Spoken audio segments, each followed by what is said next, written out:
Hey guys, welcome and thank you for checking out my e-learning module on how to create professional pizza.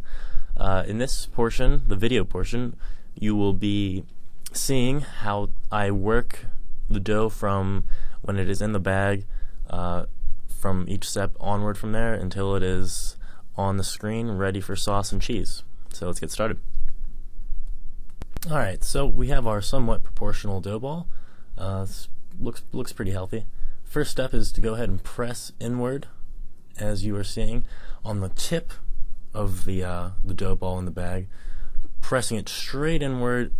Almost, this is most relatable to ceramics. If you've ever sculpted with a piece of clay or something, you know, right now we're trying to form like the walls by pressing inward with our fingers, creating the crust while it's still in the bag. This is very important to have a good foundation for what we're about to be working with. And it does help to go ahead and throw it on the table like that, because it just pushes more of the dough towards the center, I believe, and will help you keep the symmetry that you have going in any kind of proportion. As you can see, I've formed the crust from inside the bag, and now you can go ahead and place it in the flour bowl. Want to throw some flour on top of the dough, or else it'll stick to your hands. Now we're just going to use our knuckles to press at the base of the crust we formed while it was in the bag. And really, with my left hand, I'm just rotating the dough, really, as I'm pressing firmly with my right hand, really digging my knuckles into the crust to keep that formation of the crust. This is the whole point of hand tossing, really. We want to have a good crust, or else we could just use a rolling pin. Now, with the right hand, you want to use your dominant hand. Obviously, if you're lefty, this will be the opposite, but take that palm of your hand and position it firmly right at the edge of your crust. You can see I'm leaving about an inch from the edge. My hand is not completely on the edge. I have about an inch there. That's for the crust.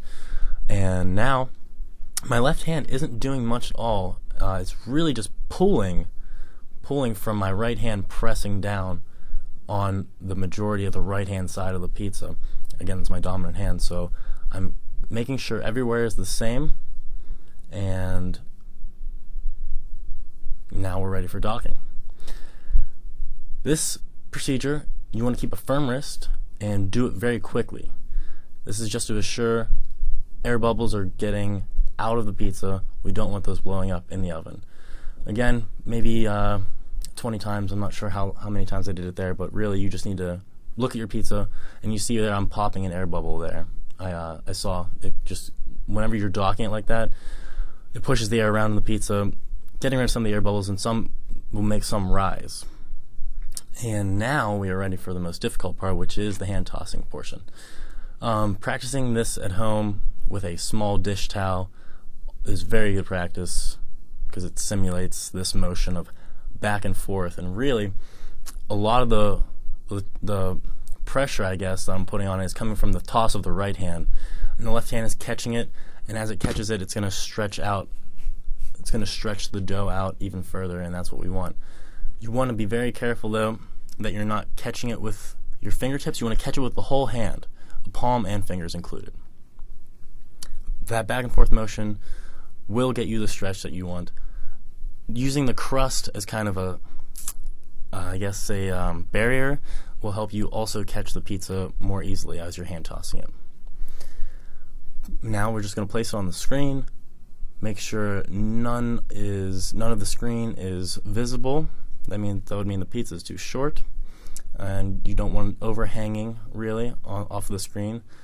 Whenever you throw the pizza down, it should be a little larger than the screen, because as you see, as you work it and put the sauce and cheese on after, it'll shrink. It will begin to shrink. So you want to have a little extra right now.